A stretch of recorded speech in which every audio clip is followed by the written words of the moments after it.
We might well wonder whether ancient Greek civilization still has anything to say to us.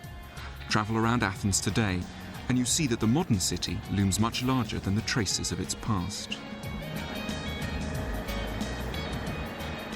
And yet, just as we get the odd glimpse of old buildings, so too it's sometimes possible to catch a hint of the ideas the ancient Greeks have given us. Almost 2,500 years ago, a philosopher was born here. His name was Socrates, and he's come to symbolize one of philosophy's most inspiring gifts to the rest of us. The idea that thinking logically about our lives might help us to be more certain of ourselves, more independent, less conformist, less hamstrung by what other people think. It's the dream that philosophy might set us free. I'd come to Athens to see how a man who famously died for his beliefs might give us the confidence to stand up for our own. Socrates wrote nothing down, and we know what he said chiefly through a series of dialogues he features in, written by his pupil Plato. We're not even sure that this strange little statue is of him. We know he was born in 469 BC and was married to a famously shrewish woman called Xanthippe. When asked why he'd married her, he replied that a horse trainer had to practice on the most spirited animals. There is one fact about him that stands out. Among all ancient philosophers, he is perhaps the greatest. And there is no clearer evidence of this fact than that he's the only philosopher readily available as a fridge magnet. The magnet suggests another fact about Socrates, that he was extraordinarily ugly. In history of a subject with many notably ugly practitioners, he was surely the ugliest. Even his very good friends compared him to a stingray, a satyr, and a grotesque. He compounded his looks by almost never washing, rarely changing his cloak, and never wearing any sandals. It was said that he'd been born in order to spite shoemakers. Socrates' idiosyncratic habits point the way to one of his most inspiring ideas, that we should find ways to build confidence in our own beliefs and not be too swayed by the opinions of others. There are great similarities between humans and sheep. We may not have wool on our backs or emit baaing sounds, but we often have an urge to follow our fellow creatures passively and have a horror of breaking away from the group.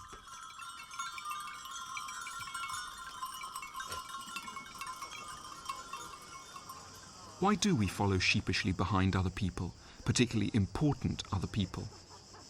Largely because we imagine they must know what they're talking about, and so we trot along behind them.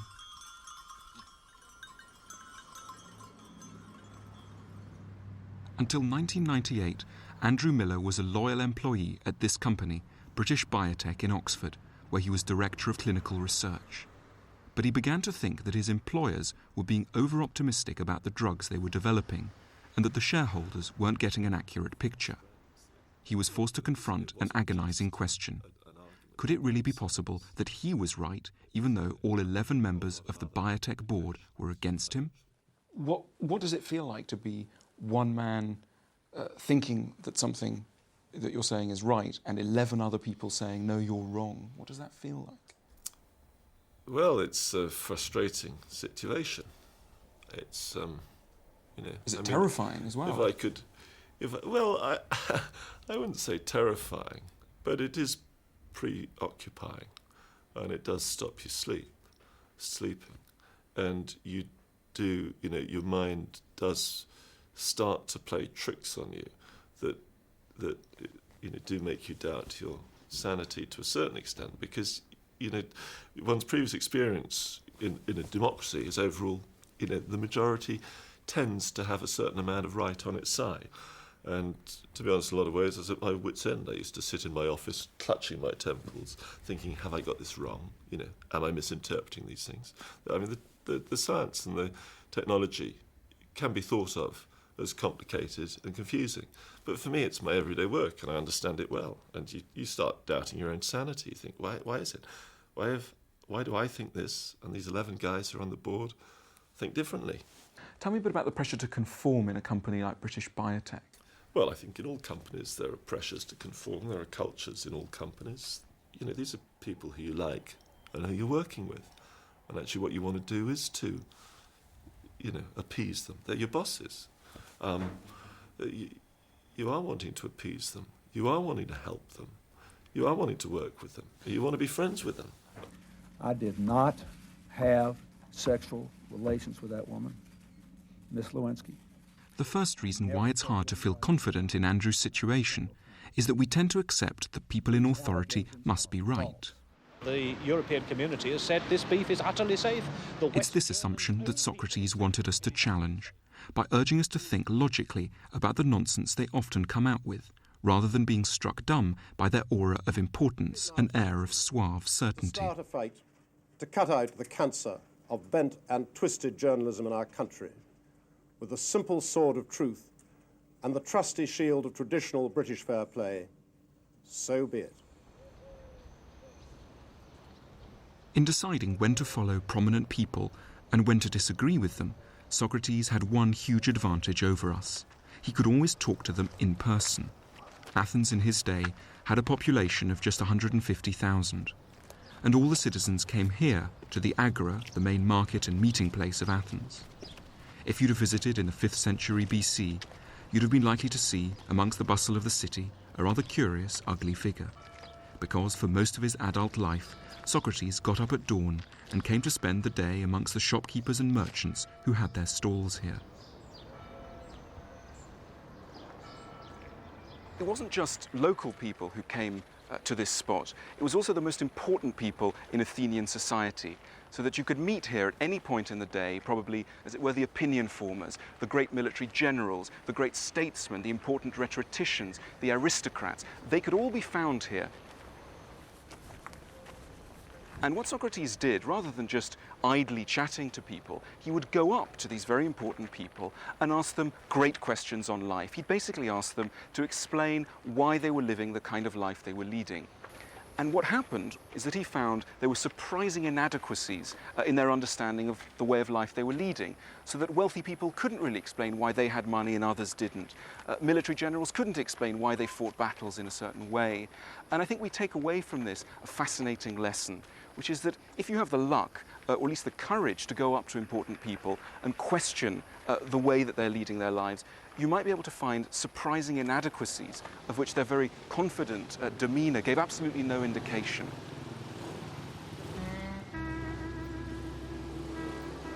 The second reason we may hesitate to challenge other people is that we all know in our calmer moments how easy it is to make trouble for the wrong reasons, because we're feeling pig-headed or bloody-minded.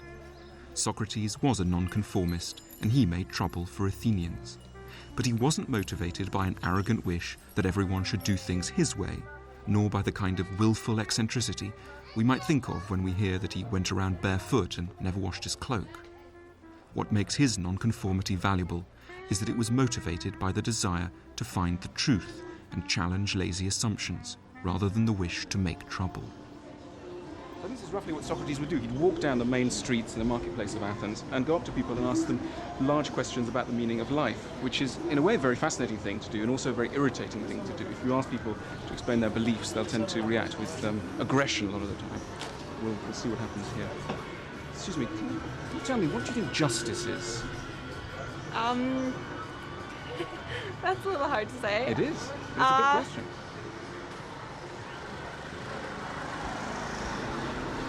I guess just making sure that everyone gets what is right and fair for them. Excuse me, can I just ask you a question? What do you think justice is? Parlez pas français? Oui. La justice. Qu'est-ce que vous pensez que la justice? Going up to people and asking them to explain their beliefs is pretty scary if you're at all shy, like me. People look at you strangely. They imagine that if you ask them to explain why they're living in a certain way, that you know the answer, and are in some way claiming a position of superiority over them. Non. Les philosophes grecs, ça vous intéresse? Je connais pas trop la région, donc je suis en vacances, donc voilà. Merci, au revoir. Au revoir. The French, who is supposedly the most philosophical nation, seem to be scoring very low on our Socratic test here, but we'll see what happens next. Socrates had no such inhibitions. He preferred to be thought a bit over-intense and weird, than allow his fellow citizens to continue to muddle along unthinkingly. He wanted all of us to scrutinise what we believed, even on our way to the shops. Excuse me, sir. Can I just ask you, what do you think the good life is? No, he doesn't know. As you can probably imagine, Socrates annoyed a lot of Athenians in this way. But at the heart of his approach is an extremely egalitarian idea that everyone has the duty to reflect on their life, and that we are all surprisingly capable of doing so. You have to be in order to be happy. You need to have fun. You need to have people that love and care about you, and people to love and care. We're not often expected to explain why we live the way we do. Socrates asks us to overcome our laziness and timidity, to work out what we really think and stand by it once we have. What do you think self-control is? You're talking to the right person. Self-control, being able to say what you mean at exactly the right time and get your message across. Philosophy, in his hands, is an invitation open to us all to intelligent nonconformity. Amateur. We just think we're philosophers. Why? What makes you philosopher?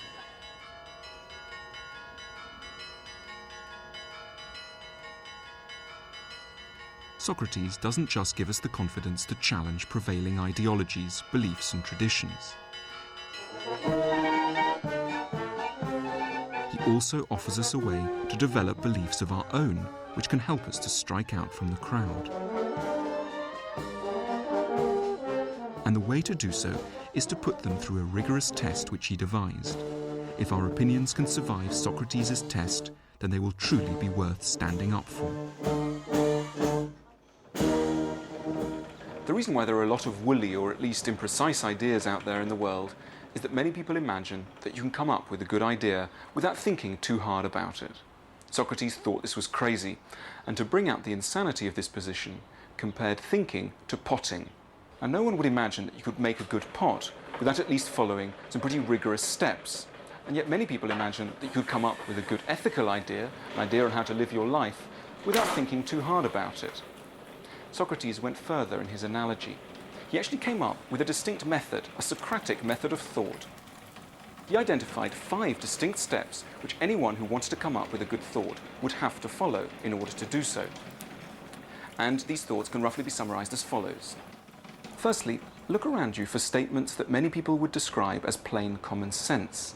For example, that the best jobs are those which are most highly paid, or that happiness comes from being married. Secondly, try and find an exception to this. Could you ever be married and yet unhappy? Or could you ever be in a very well-paid job and yet miserable? Thirdly, if an exception to this statement is found, it must mean that your statement is false or at least imprecise. And in this case, we find that there is an imprecision. Fourthly, try to nuance the initial statement to take the exception into account. So in our example, realize that it is possible to be quite unhappy in a very highly paid job if it's completely creatively unfulfilling, or to be quite miserable in a marriage if you've married the wrong person. Lastly, you continue this process for as long as possible. You keep trying to find exceptions to your common sense statement. And Socrates said that the truth, insofar as anyone's ever able to reach the truth, lies in a statement which it seems impossible to disprove. If we test our opinions in this way, Socrates believed, we'll be able to construct trustworthy and watertight thoughts, in just the same way as a skilled potter makes trustworthy and watertight pots.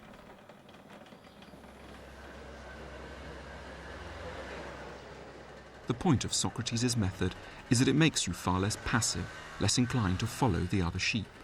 If other people disagree, we don't just have to say, limply or petulantly, well, I think I'm right, but I can't tell you why. We'll be able to demonstrate logically why we believe things, and if others ignore the logic, then their opposition won't have to unnerve us so badly. Most of us imagine that we can't be philosophers because we haven't studied philosophy, we haven't read enough, we haven't gone to school long enough, we haven't done a university degree. And I think what I find extremely inspiring in Socrates is the idea that everyone can think. And not just everyone can think, but everyone has a responsibility to think. As he famously put it, the unexamined life is not worth living. Socrates made the idea of an examined life seem far from forbidding. Socrates suggests that we can have an interesting philosophical conversation anywhere, even on a street corner. Philosophy needn't just happen behind the walls of a university or in a schoolroom. Socrates used to talk to an extraordinary range of people, and like to demonstrate to them that they were all able to arrive at well-thought-out opinions. It's an inspiring idea. However, in our modern democratic societies, where focus groups and opinion pollsters rule, Socrates would have thought that our problem is that we tend to listen to opinions whether they're well thought out or not. There's too much risk involved with that. Although Socrates believed that we were all, in theory, capable of living an examined life, he knew that in practice most of us don't. And this meant that he couldn't accept that every opinion was equally worth listening to, any more than that every pot was equally capable of holding water. Strange as it may sound to modern ears, and even though he lived in the very cradle of democracy, Socrates had the gravest reservations about democracy, because he refused to accept that just because the majority supported an opinion, that made it right. And he'd have thought it ridiculous that people in positions of power might be guided by focus groups like this. Most important decisions in ancient Athens were taken according to the will of the majority. Once a month, the whole citizen body would be asked to gather at the foot of the Acropolis and talk about all the important issues facing Athens. And we find exactly the same approach going on today in modern government and business. Polling organisations, rather like this one, gather groups of people and ask them what they think, and then important decisions are taken according to the will of the majority. I think Socrates would have disagreed violently with what's going on in there. He would have objected not just to the decor, I think, but also to the whole approach, which is that the will of the majority should decide an issue. In his eyes, what matters is whether an argument is logical, is reasonable.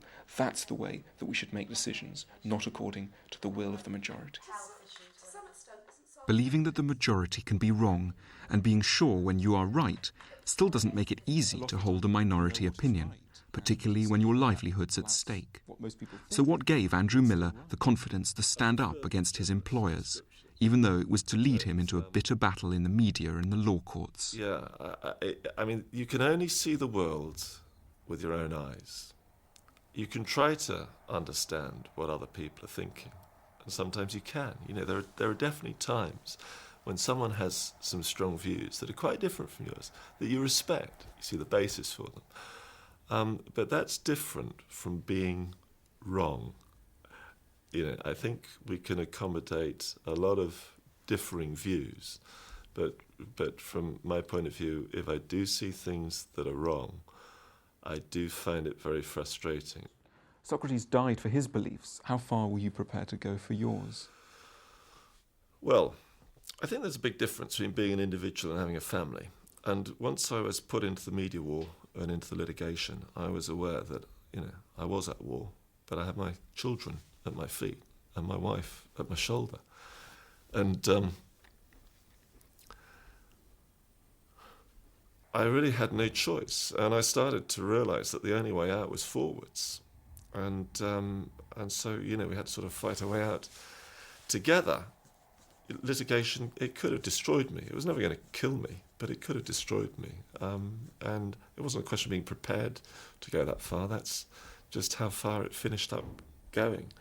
But, you know, fundamentally, with regard to sort of my own self-worth, I did think when I looked in the mirror in the morning when I shaved, you know, at least I think I've acted according to my conscience. I mean, in a murky situation.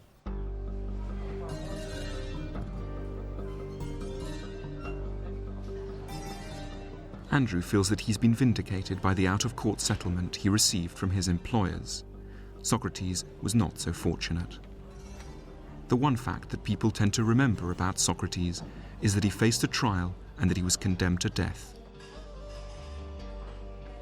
This has remained a very potent image, so that if you walk around the streets of Athens today, you can still see the scene represented all over the place. And that's because it has become an immensely powerful symbol of someone standing up courageously and intelligently against the will of the majority.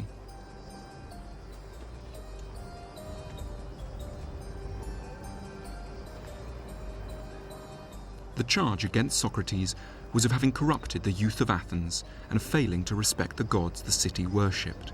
The potential penalty was death. One March morning, Socrates was asked to show up at the courthouse in Athens, and Socrates was facing probably a jury of 500 Athenian citizens. And what we do know is that the atmosphere inside the courtroom was relatively hostile towards Socrates from the very beginning. They were suspicious of this man.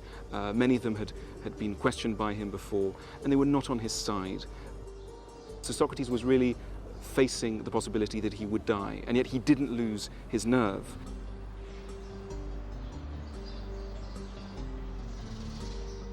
And Socrates said, if I was allowed more time to make my case to you, dear Athenians, I'm sure I could convince you of the justice of my cause, but I can't. And he accepted this very fatalistically. When the final vote came to be taken, the majority of the jury decided that he was guilty and that he should be sent to death. Socrates was led off from the courtroom to the prison just a few yards away. His wife, Xanthippe, came to visit him, but she broke down so hysterically that she had to be led away. Many of his friends were also in tears.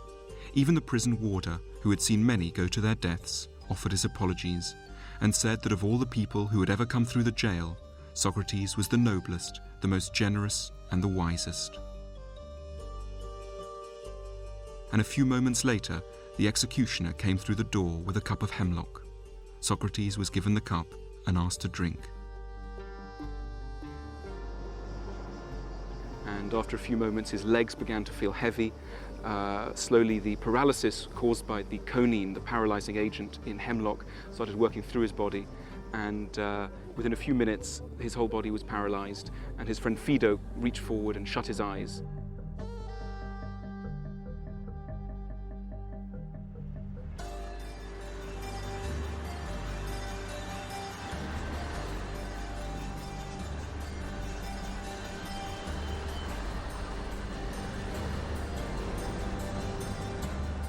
In Athens today, there's very little of the glory that was ancient Greece and that has inspired the world ever since. And yet, the ideas of Socrates live on. He was once asked where he came from, and he replied, not from Athens, but from the world. And he remains in many ways the global philosopher, born in Athens, but speaking his message to the whole of humanity.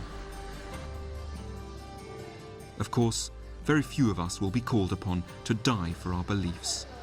But Socrates makes us see that we all have the capacity, and indeed the duty, to stop following opinions passively, and instead to develop beliefs we can truly have confidence in. Though we're often reluctant to see it, all of us can make the transition from being a sheep to being a thinking person, that is, a philosopher.